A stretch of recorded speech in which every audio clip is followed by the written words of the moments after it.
Mhm.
Good evening.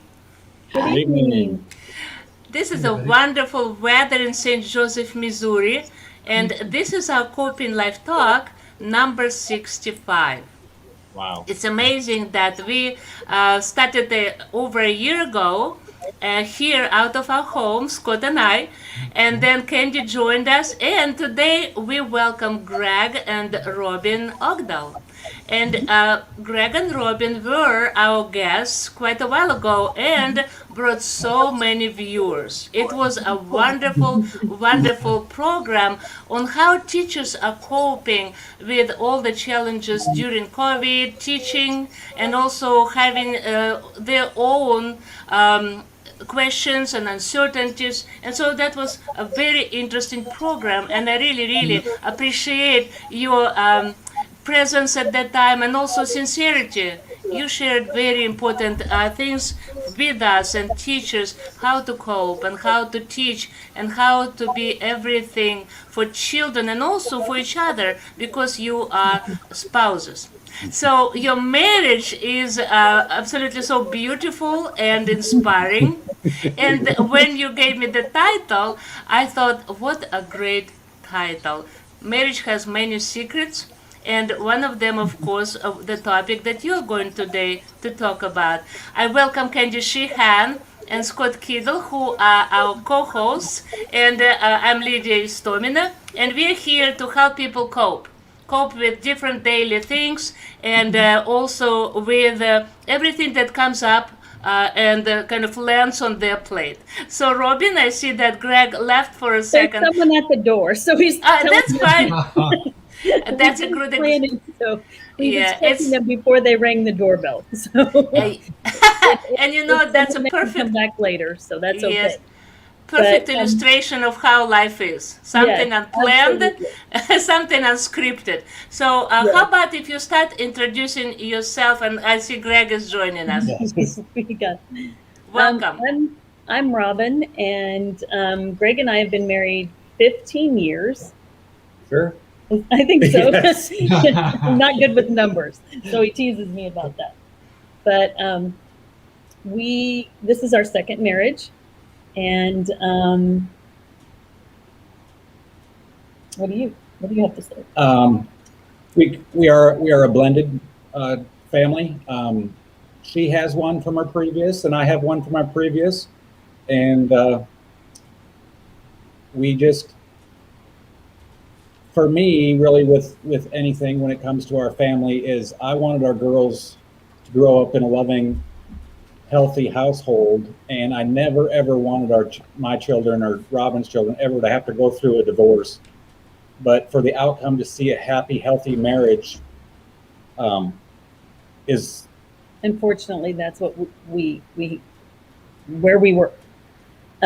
So we bring some of the lessons learned previously in our previous situations in our previous lives, and have learned some great lessons and made some um, goals for ourselves and for each other.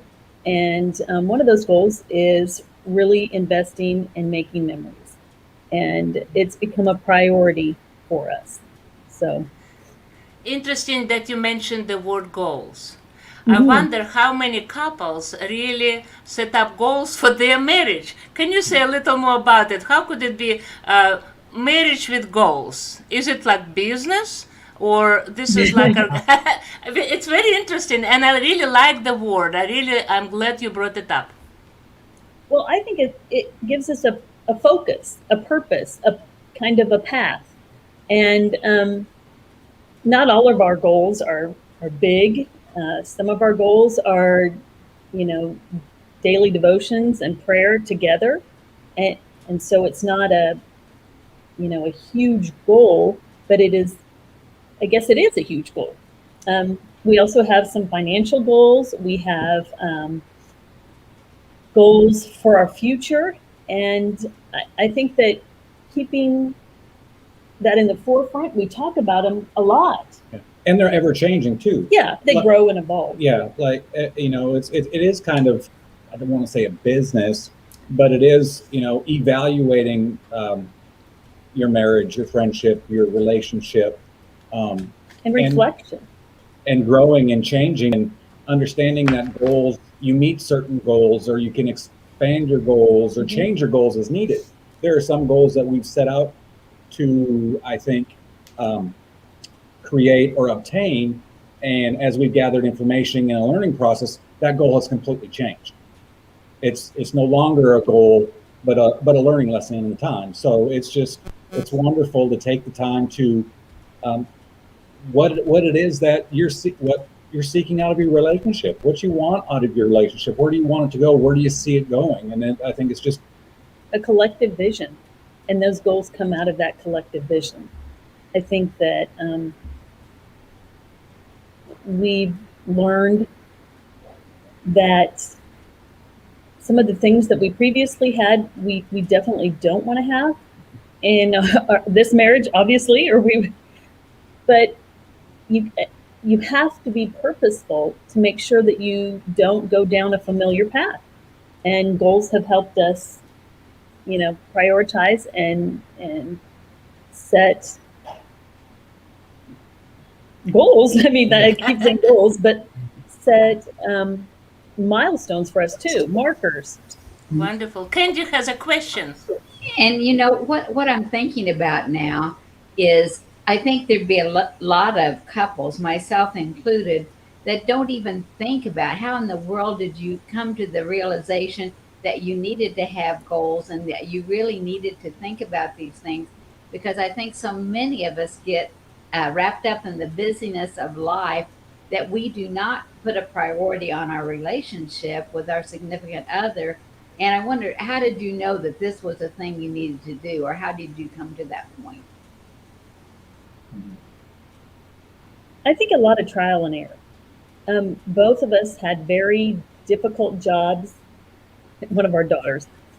Both of us had very difficult jobs, and especially Greg's, really stressful.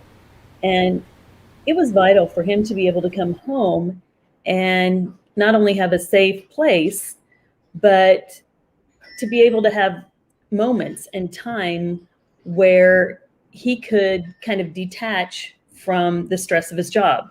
And I think that's good for anyone, whether you have a very low stress job or a very high stress job. And so, we kind of learned that through a little trial and error. We found that when we worked together in setting aside time to make these memories, that our stress level really went down. And to us, especially in some of the harder times with, like I said, his job, it became vital. It became so important. And we found that was a way to really help us. And there were lessons learned from previous relationships and our previous marriage of, what it is that we need, what it is we want from a spouse or from each other that we need, and from the mistakes that we have learned before to hopefully not make those mistakes again. And we started off with just little memories, like Sunday evenings, we would, our girls would go back. We shared custody, would go back with our others, And that allowed us the time to set aside to do something together. And it just grew. It grew, and it became a consistent time in our week that we really set aside. So. Lydia, you're muted.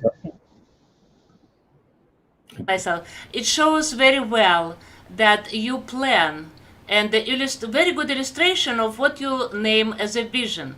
Also, you talk to each other. It's a kind of a surprising, but it's very common when spouses do not even talk to each other. Mm-hmm. How many times you come to a coffee shop and you see a husband and a wife or partners, and they just sit, one is looking at the phone, another one is reading a newsletter or newspaper, no word.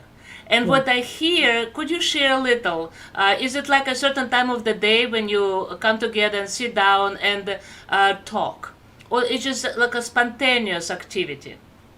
Well, we've really put as a priority this summer, our goal was to do daily devotions with each other every morning in prayer.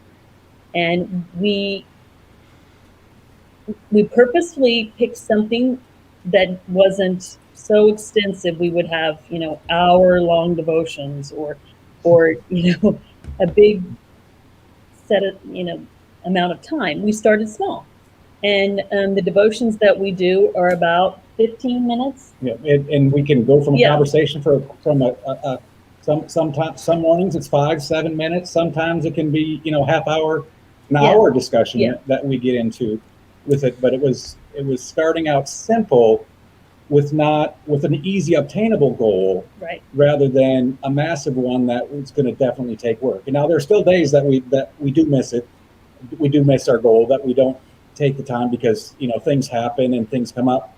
But we've had the luxury, because I'm retired now and work in a school and in a different setting, and Robyn's a teacher, so we've had the summer off to be able to set up our time. And we've decided our easiest time to come together is when we first wake up in the morning. The devotional's right next to the bed. Most days we don't get out of bed until we've done. It becomes a habit, and we want it to be a healthy habit that we started this summer that will continue as the school year starts. And, with any good goal, after you do it, I know there's a certain amount of days, they say, after you've done something so many days, then it just becomes a part of your routine. And that's what we're really hoping, that it's embedded enough within our day and that it just continues, that it's just natural. And we found that we miss it.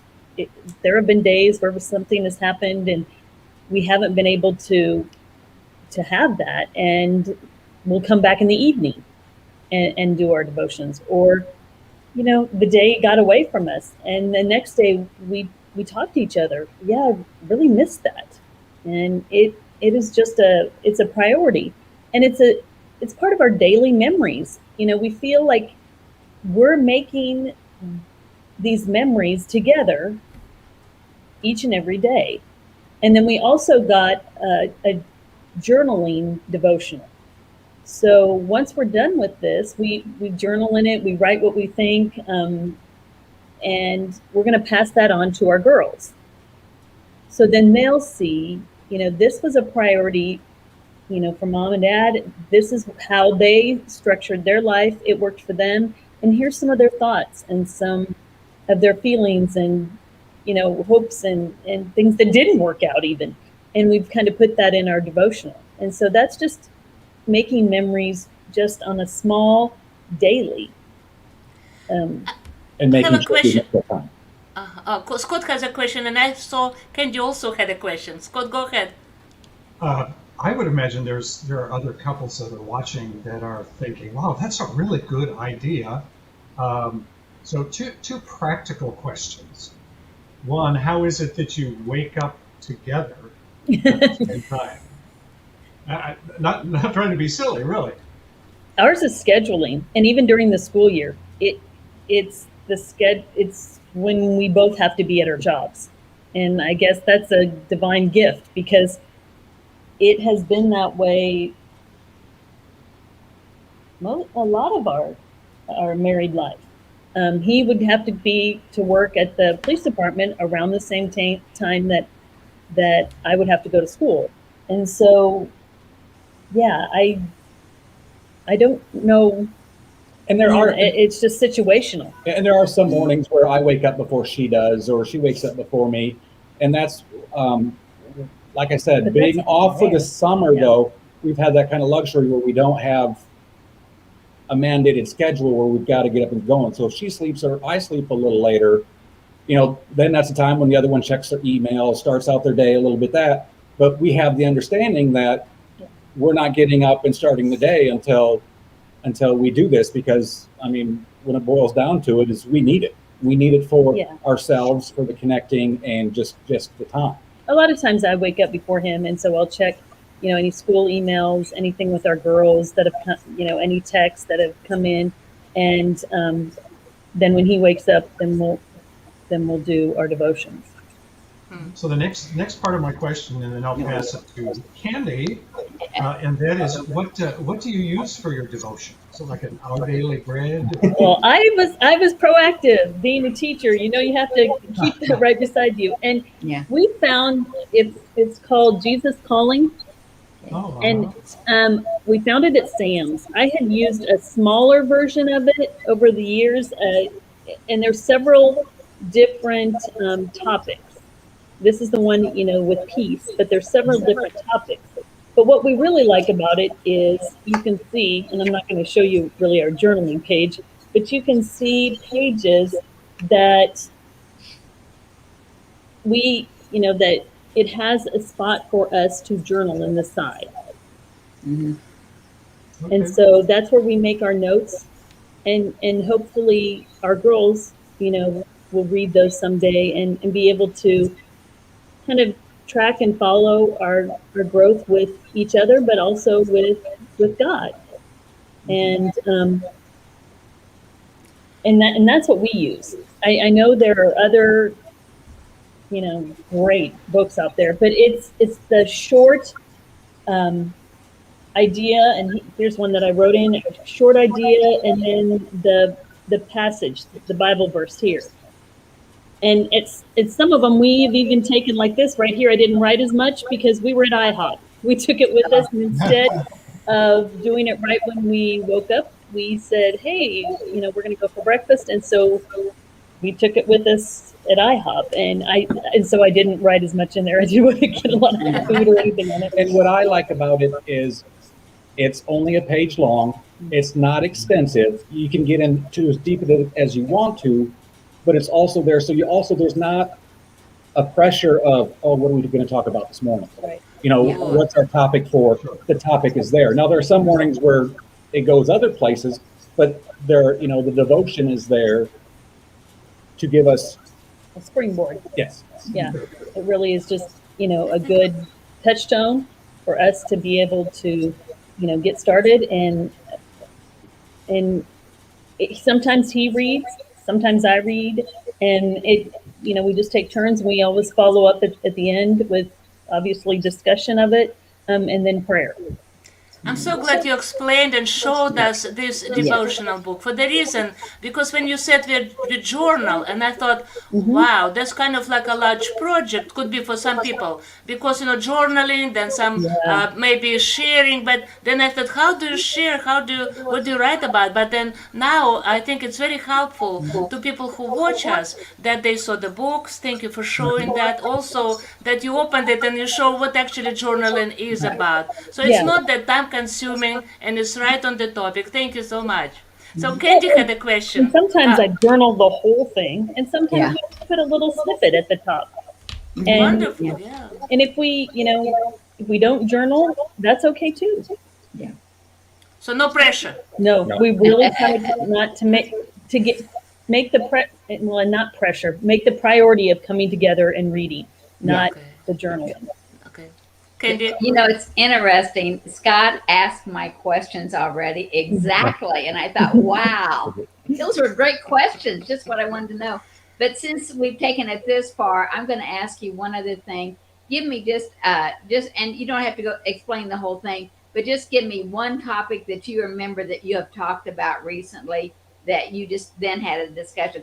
When you say, I'd love to know, because this Jesus calling, I would love to know what types of things are in there if I were to buy this book. So give me one, for instance, if you would. One of them that jumps out to me is just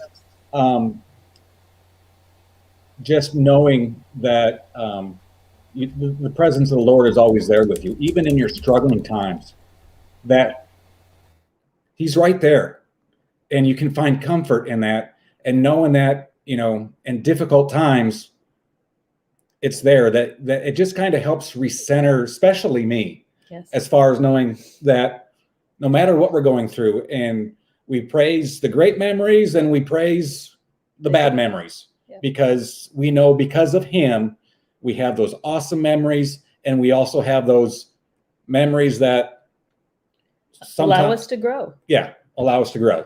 And with this devotional, there's a lot about his love for us. And as a couple, we have that love for each other, but it reminds of his love for us, which is the ultimate love. And sometimes where we may fail each other, it reminds me he's not the one that is responsible for meeting all my needs. One of the devotionals just this week talked about how we're wrapped in his love, like a blanket, like a comfortable blanket that surrounds us and covers us and holds us tightly. And yes, as my husband, he too does that, but that's not all on him. I have a Savior that is there and waiting for me to come to him and us to come to him so he can comfort both of us. And it's really been good for us, to have that conversation that, yes, we need to meet each other's needs, but ultimately, God meets our needs. And it's a reminder of that. And today's one that sticks with me, because of course it's fresh as well in my head, is that things change. Our goals change, our jobs change, our health changes, our family grows, it moves on. But the one thing that is constant is his love for us before, his love for us now, and his love for us tomorrow is not going to change. Right, forever. And that is the one constant that is there that, is something to cling on to. It's just a great hope, and it's a great reassurance. It's a great example. After we read that, Greg looked at me and he said, I loved you yesterday, I love you today, and I'll love you forever. And we know that he can't love me as God does, but it's an example. We see how he loves, and through that example, we can love each other. And reconnect with that. Yeah. And to reassure each other that Right. we're in this together, we're doing this together, and that, yes, that. A lot of good examples Yes. of his love, which we want to permeate, our marriage. Interesting what you just said. For many people, especially for those who are afraid of getting old, especially women, we count our wrinkles on the face, and men are also vulnerable. And then hear what comes out of your mouth, and with such confidence, such reassurance, Greg words, I loved you yesterday, I love you today, and I will love you forever. And it just kind of erases absolutely a matter of aging. There's no aging in that. And I listen to you with absolutely sense of awe, because you elevate our sense of what marriage is about on an absolutely different level. And I don't know, how did you discover that? I really feel that you have so much to share with people that normally people don't even think about. Am I right? I think that, we're both over here making some noises like, yesterday was rough for us. I don't want to paint this as a picture of, we have a great marriage and it's always easy. We struggled hard yesterday. It was hard. And I even remember thinking, how why, Lord, did you choose us to do a lesson on marriage tomorrow? And then we have this struggle. But I know that he wants us to share that too. You know, our memories, we go back to the memories. Our memories of difficult times have also brought us together. We try to look for the purpose or a reason that, you know, maybe we're in a struggle. Maybe we were yesterday going through a difficult path, a frustration, a lack of communication, and even some, you know, angry words. But knowing that we are not the only part of this marriage. You know, he is a part of our marriage. And reminding ourselves of that, it takes that pressure off of us so much, because he doesn't have to guide me. I don't have to, you know, meet every one of his needs. We have, you know, God, and that's what he does. That he is the one who meets our ultimate needs. And when we have that bad day, we're not alone. And even yesterday, at the end of our frustrating moments and arguments, we came together and prayed. And we were still a little crabby with each other. But that, in that moment, we invited God into that.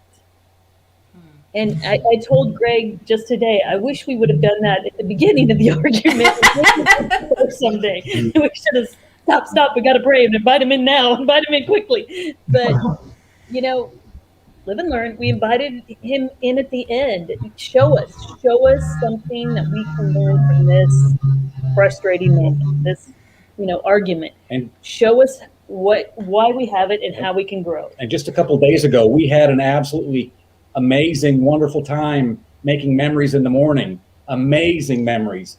And then that evening we had horrible memories that we made, you know, and it's just amazing in a day, in half a day, in circumstances come 3-4 minutes, how, you know, what a roller coaster it is, marriage is and life is.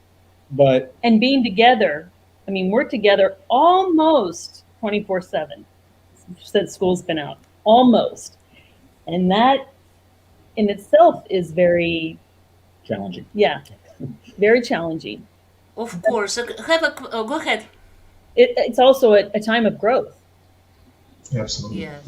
I have a question. You mentioned, and I really appreciate your openness. And it's true, this is what marriage is about. It's a roller coaster. And that's what people do not survive. Many people do not survive because they start living through the bad memories and bringing up all this, you know, negative emotions and words and repeating them in their heads. It seems to me that you have, not maybe a secret, but some kind of a rule of arguing. How can you argue? Oh, maybe not. I don't know. Because it's. Go ahead. We really try. We don't. It's very rare that we ever go to bed angry. And I know that seems like a cliche because a lot of people say, "Don't ever go to bed angry. Don't go to bed angry." And in the few times that we have gone to bed angry, that's still our bed. That's still our bedroom, and we stay by each other. And don't leave the other. And I think that even in doing that, it's saying without using words, I'm still here for you. I'm still here. I'm not giving up. I'm not moving on. I'm not done of all this. I'm still here. And at least for me, what do you think? And also for me is we've been through some difficult things. And if it had not been for our Savior next to us, and for us taking that time and diving into it and making it a priority, that I don't know if we could have survived or made it. And a lot of it was outside, you know, with the stress of jobs and his work, that we alone could not have navigated through that. And maybe that's the secret. Maybe that's the key, acknowledging the fact that us as two humans cannot make this a happy and successful marriage. We have to have him as a part of it, as the leader, as the one who we, cling to. And I really think that, And over time, our rules, our guidelines, our attachment of how we argue, how we disagree, how we do that has changed. Because I think with maturity and with guidance, that has helped. Because it's real easy. I'm horrible at getting defensive easily.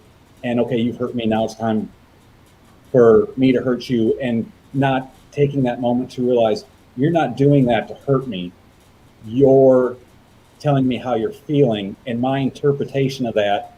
And then, we've actually gotten to the point where we said, we can't right now, or I can't right now. Yeah. And I think we've learned a little bit better about being able to respect each other enough just to back off and give that little bit of time. yes, absolutely. So let's talk a little about. Oh, go ahead, Candy. Well, I was just wondering too. I wonder how.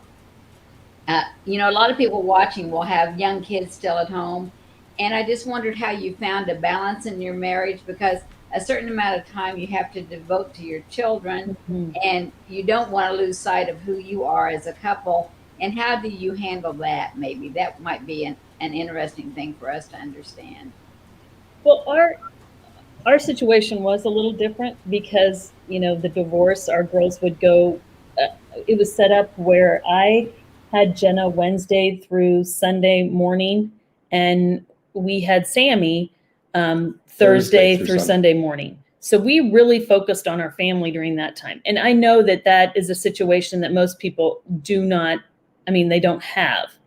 But when we had our girls, one thing that we didn't know that they really knew this until later, is they call us relationship goals.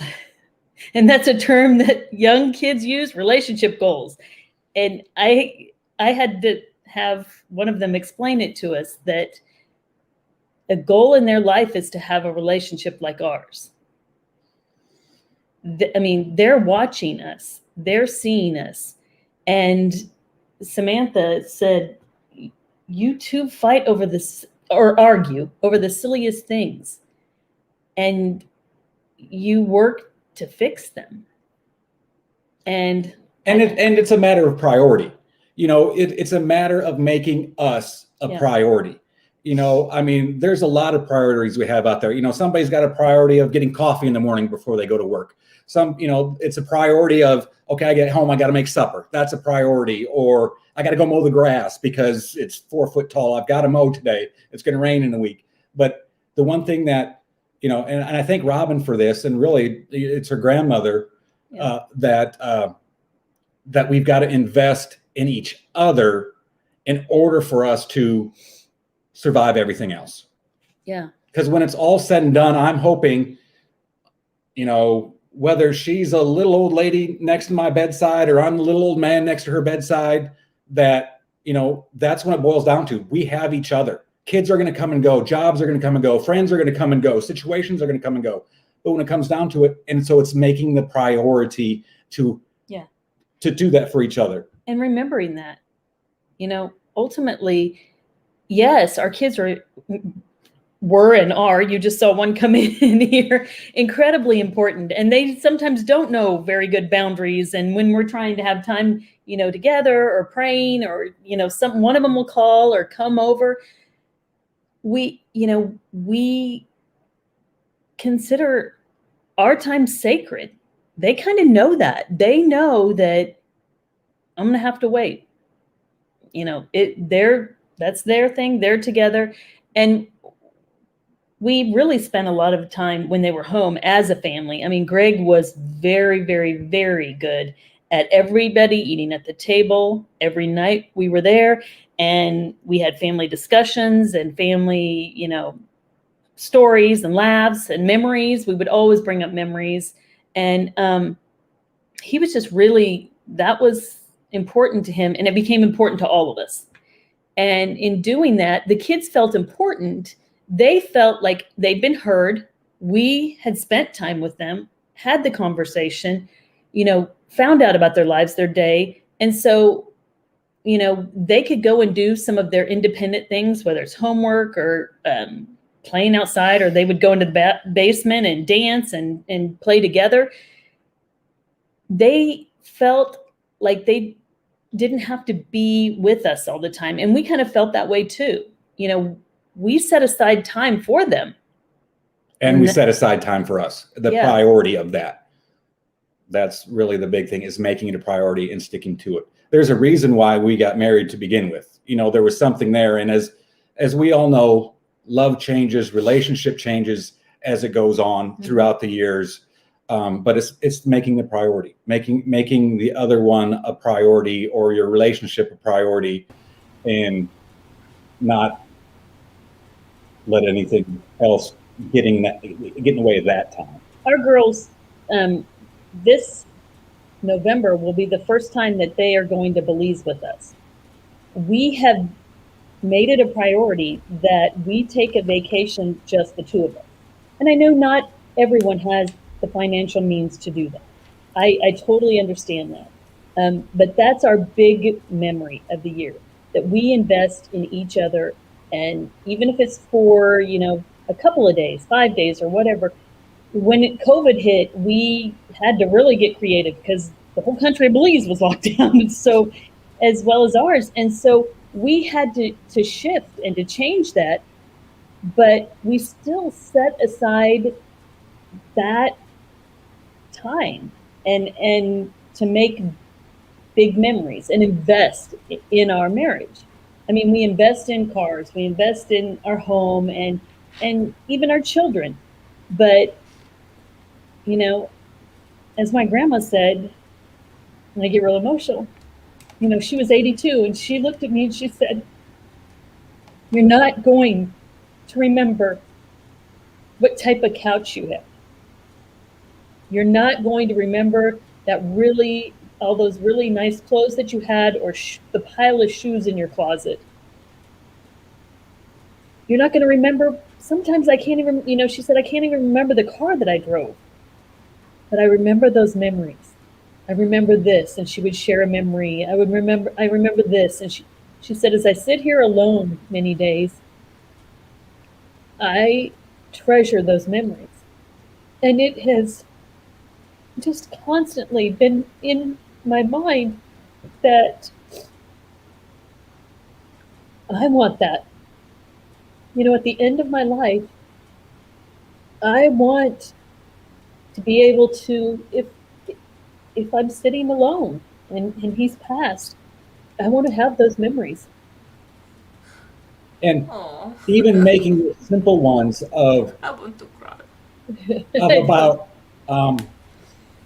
a month or so ago, we decided, okay, we haven't done much. Let's do something. We grabbed a sandwich, went across the street to our park, sat in the park and had supper in lawn chairs In Friends Park, that we live across the street. and watching the neighborhood kids playing volleyball. Yep. And to me, that was, even though it was a minor, on the grand scale of a memory, it's still big in my mind. Yeah, oh, absolutely. And I remember when we first started the date, or even talked about it, I said, I look forward to the time I can walk hand in hand with you in Walmart. And I remember the first time we walked hand in hand together in Walmart.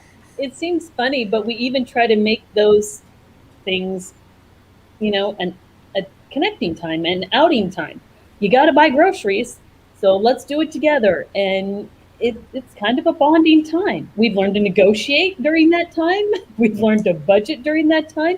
But we've also come together and, whether it was when we had kids, making them priorities as far as what their needs were, we just used that time.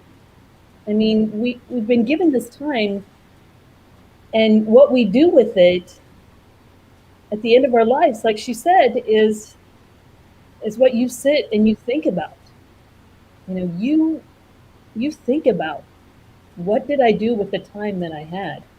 And I know that day will come for both of us. And I want to say, you know what, I may not have done everything, but man, I did a lot. We did a lot, Yeah. meaning we did a lot. We did what we wanted to do.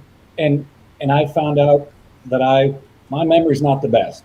And so unless somehow it's documented or we journal it or there's something along those lines that just Pictures. We've got a lot of, pictures. like behind us, we catalog our pictures. And So even on the bad days, we can Yeah. go through and look at some of the great memories we've had and not to harp and not to get so down on the bad right. and remember the good. But, you know, I mean, it's just, I wish I had her memory because, I mean, she can hear a song from, I don't know how many years ago and she can take it right back there. And she might have told me the story yesterday, but I'm not going to even remember it today. Well, and I've learned to surround him with things too that bring up those memories. And when you have little reminders, even if it's something small, that, you know, that shell or that, you know, rock that we found in the park, just little things like that, you know, really become treasures.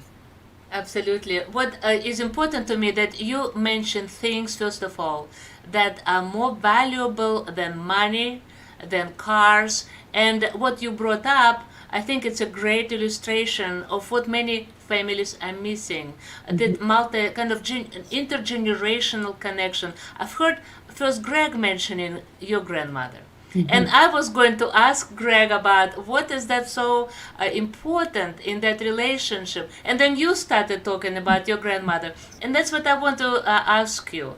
How does it work in your family that when you brought two families together, it seems like Greg did meet your grandmother, right? Oh yes, Yes, and absolutely. I- She You- adored him. Well, it's hard not to. Aw. She adored him. But yes, Wonderful. I was able to meet her grandmother and her grandfather on her father's side, and Spent a lot of time. spent a lot of time. Yeah. And what's been really nice is her side of the family comes from a very loving,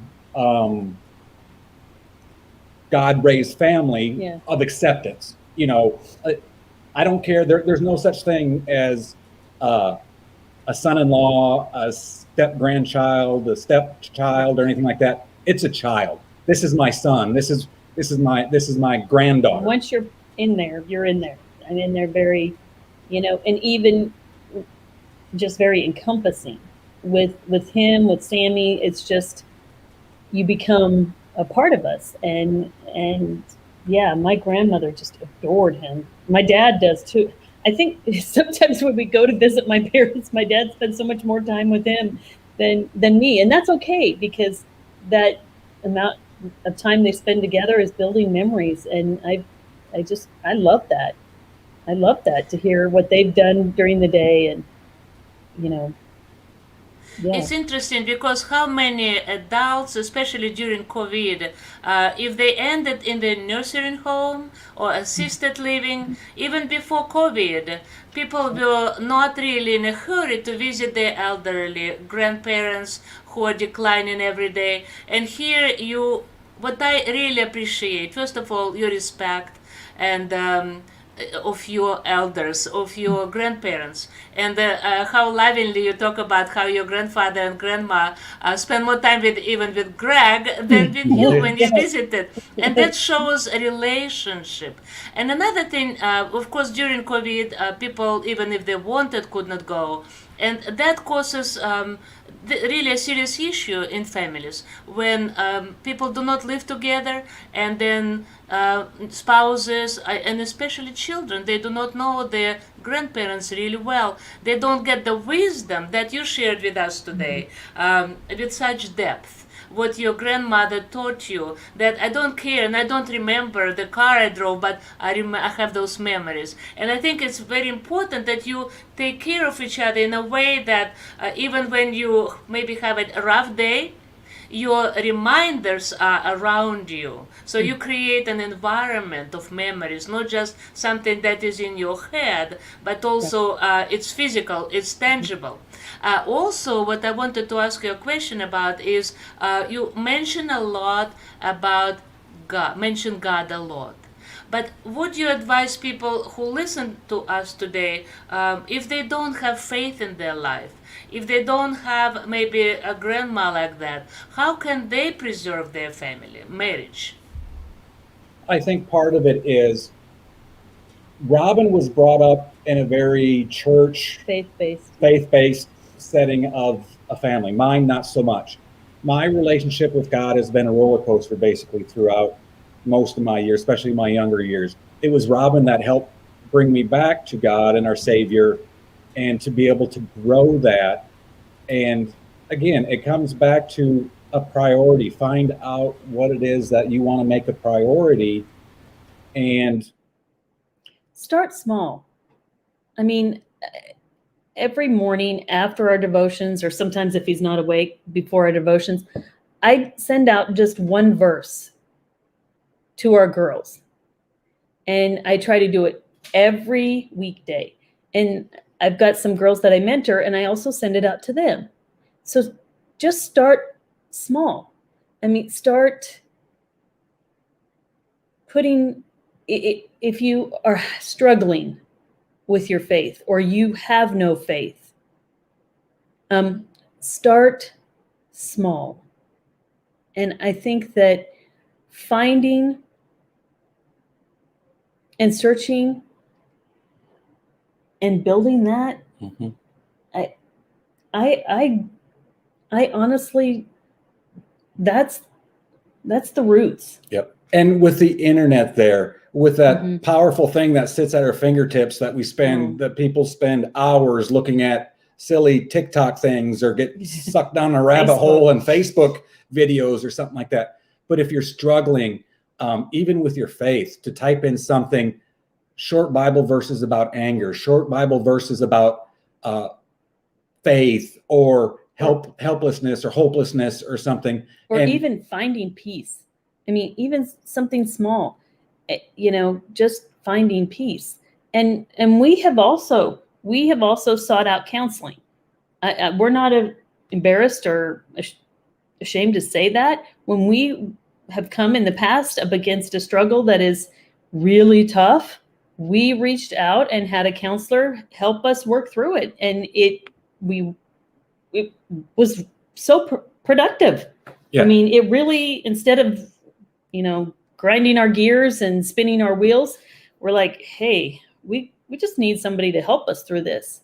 And just a guidance, and a neutral party. And that's where I think, even with religion comes in. Pastor Lydia could do that too. Just a simple neutral party, because we all know mom and dad can tell you 5,000 times it's not good for you, but you're not going to pay any attention. But now if you have a friend or a neutral party point that out to you, one of our friends or something like that, Save the Girls, they'll listen to that. So having that neutral party and not taking those sides. But in a relationship, you've got to make it priority. Your relationship with your spouse, even with God, is just to take a little bit of time and start small. Start small.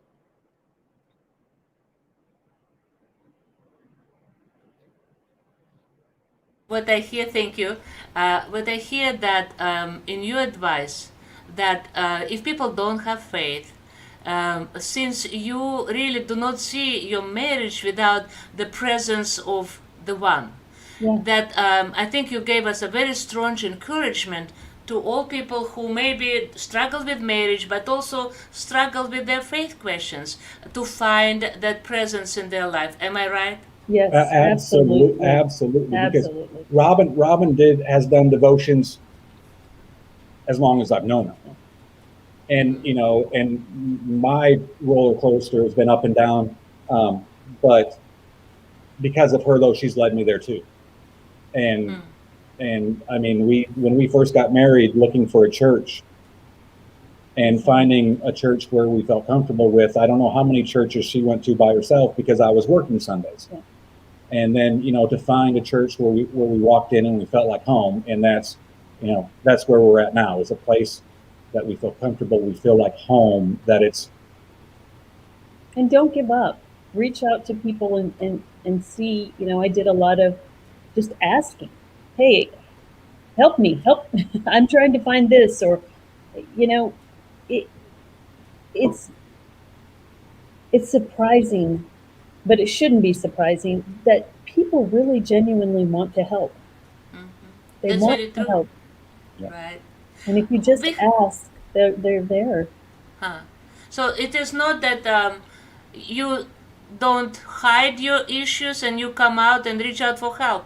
That is very unique because, but I think the majority of people who came to get counseling, marriage counseling to me, first of all, sometimes it's too late down the road.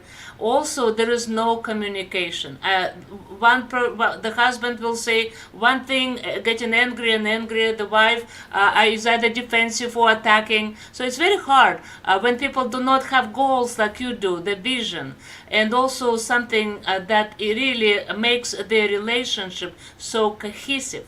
We have a question. I think it's very appropriate at this time. What are the three most important things in marriage? I think first upmost is having the Lord in your life, having your Lord to help guide you, to center us, to give us something. That to me is the most important thing, is to have Him there, to know that we can thank Him, we can lean on Him, that He knows our path even if we don't want to go down it.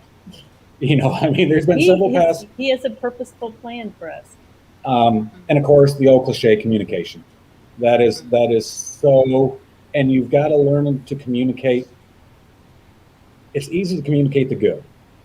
It's tough to learn to communicate the bad, and to do that, you've got to take that time when it's not bad, to find ways to communicate. Do talk about when things things are going to come up bad. Is that communication? And the last one I think is grace. I think that that'll probably be the next devotional we go through is grace, and the grace that God gives us, and the grace that then in turn we give to others. And we're gonna mess up. We're gonna say something really stupid or silly or hurtful, and to really give grace to the other person when they do that, and just be honest with them, I think is so important. And instead of holding that in, giving them You grace. covered, yeah, you covered all these three so quickly and so naturally. Thank you. And two of them are related to God again. So God's presence, calling God into your midst, and also grace. That's wonderful. But what I hear also from Greg, when he says sharing not only the good communication, but also the bad, I immediately thought, wow, that requires lots of courage Yes, to yes. really discuss something that maybe is not as pleasant.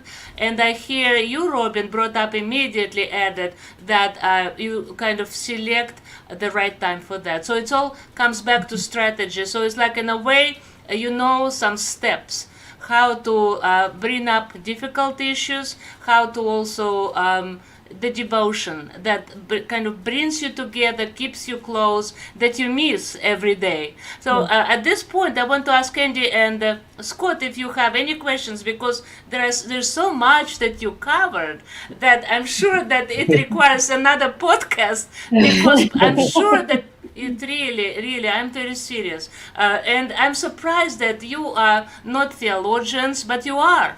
You just really go so deep into how God really is in our lives.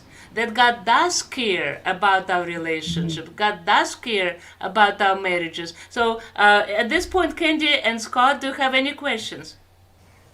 I might just ask one thing, because you mentioned you're together 24/7 right now, which is a lot of togetherness. It is. Do you each pursue your own individual interests, do you do mostly everything together? He is an outdoors person. He can go out in the morning and putter around in the yard and mow and build things and fix things that I don't even know need to be fixed. And I go outside sometimes and sit on a lawn chair and read. I am an avid reader, and this summer he read a book. Yeah, I know. I mean, for enjoyment. Yes. And so we don't have a lot of commonality in our hobbies, but I think that's okay because I respect his hobby and he's very respectful of mine. Where sometimes I say, all I've done today is sit and read this book. Did you enjoy it? He'll ask me. Did it make you happy? Well, yeah, but I didn't do as much as you. Well, that's why I enjoy to do that. That's what brings me joy in a sense of an accomplishment. I need that, but it goes back to not absolutely having all the same things in common, but also to ask, what can we do to bring each other together? Yeah. And that's where she said, I really wish you would read this book. It's about Belize. It's from my favorite author. It's an easy read because in me, I can read an owner's manual of how things Yes. operate and understand it completely. put it together. Now you put a book in front of me with more than 6 or 7 characters, I'm lost. I can't build that in my mind, but because this book was so important to her, and it was because about something that we shared a love for Belize, and it was I wouldn't say an easy read, but for me, an inspiring read. Interesting And so that way I was able to do that, then we were able to discuss that, and that's what it was. Yeah, I try really hard to, hey, I'm here, I'm going to help you, I'm going to do this with you outside. I'm not always as successful. I'm the cleanup. He's the creator and I clean up. I found kind of that as my, Sometimes a little too early. I guess, sometimes. That's my gig. I'll clean up after you. So, That's wonderful because that really brings you and I, Robyn, close. I call myself a cleaning lady very often. But you know what? Observing you, and I asked Candy and Scott to say if you agree with me or not. What I observe listening to you, that you illustrated something so precious in the relationship. Every time one of you speak, I could see on the face of Greg or Robyn that you already are about to turn your head and allow your spouse to speak. And then when Greg speaks, he already turns his head to you and watching that he gives you space to speak. That is a wonderful illustration of a culture of communication that Greg brought up, because people cannot stop talking, and that's why some spouses they just kind of step back and they don't feel like they are heard to or listened to. But looking at you, it's like a ping pong. You constantly invite your partner. And I've had to learn listen to what she has to say truly. Don't wait for a response. Don't wait for the chance to respond. Listen to what she's truly being said and not waiting for the chance to butt in your interjection and respond to it. Yeah. It's a learning curve. That's been a learning curve. It's been a hard learning curve for me. Scott and I are learning that too for a while, because sometimes I know that I could be really bad at start sharing something and absolutely not keeping in mind that maybe Scott has something to say as well. Also, I had a bad habit when he was speaking. I would already roll in my head what to answer. So that was not a good communication. So thank you for helping us to see that today. Also, I have a question about, does marriage require sacrifices? Oh, absolutely. It requires a lot of sacrifice. It's a different topic, right? But the reason I will tell you why. I think that's a whole podcast, too. Exactly. But the reason yes. Oh my goodness. The reason I wanted to bring it up, and I apologize, Greg, that I interrupt you, but please keep what you wanted to say in mind. Because recently you went to Belize. Yes. And you interrupted your trip. And I imagine I was it got my attention because in some marriages it could be a problem. It's like, well, I don't care, I will just we spent money, I'm staying, and it will be kind of a topic of negativity. But in your case, how did that go? I started feeling poorly, and I didn't want to ruin the trip for him.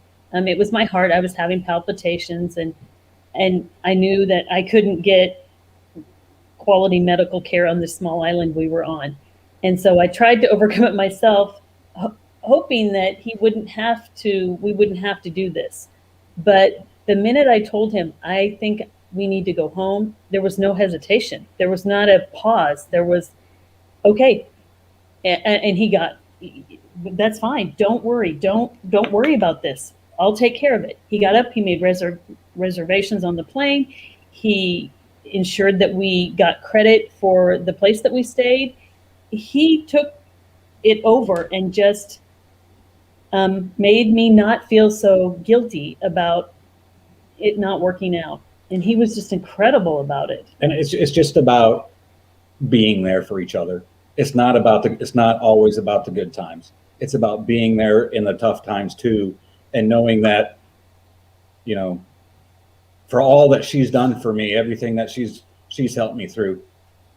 It's a give and take. I mean, we have And to do it that sometimes way. some of us take a little bit more than give, but again, But it that's a even- whole nother podcast. I too. know, and that's what I wanted to say, that we would love to have you back on just quite a few topics. One is the sacrifice in marriage. Another one is communication. And honestly, Greg and Robyn, with your talents and with your skills, I expect that one day you will produce a book.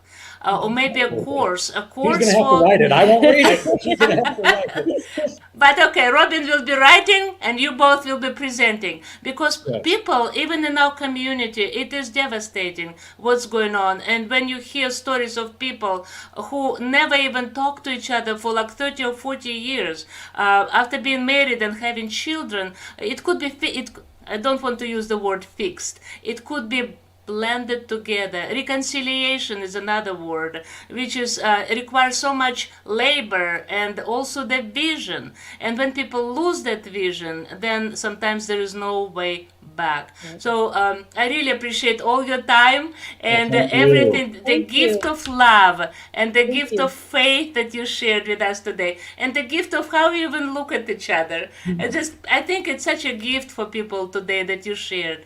Thank you so much. Absolutely. And Thank just you. just thank you, because Go ahead. this also just brings me closer to her. Just this time alone, I feel like our struggles from yesterday has helped mend us Yeah. and become closer. And so, you know, thank you as well. Thank you.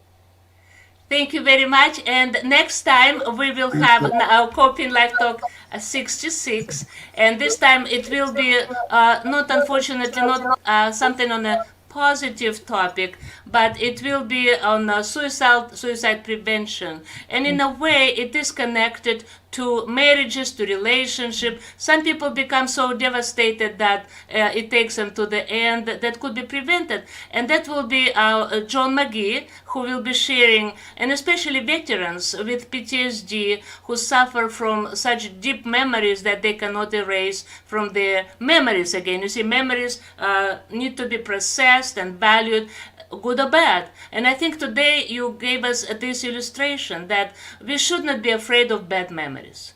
They are part of us, and then if we invite our God into the midst of this pain, then this pain will not be just for only us to carry on, but it will be shared with our God. Thank you so much, and I'm excited to see you one day again. God bless you. Thanks, guys.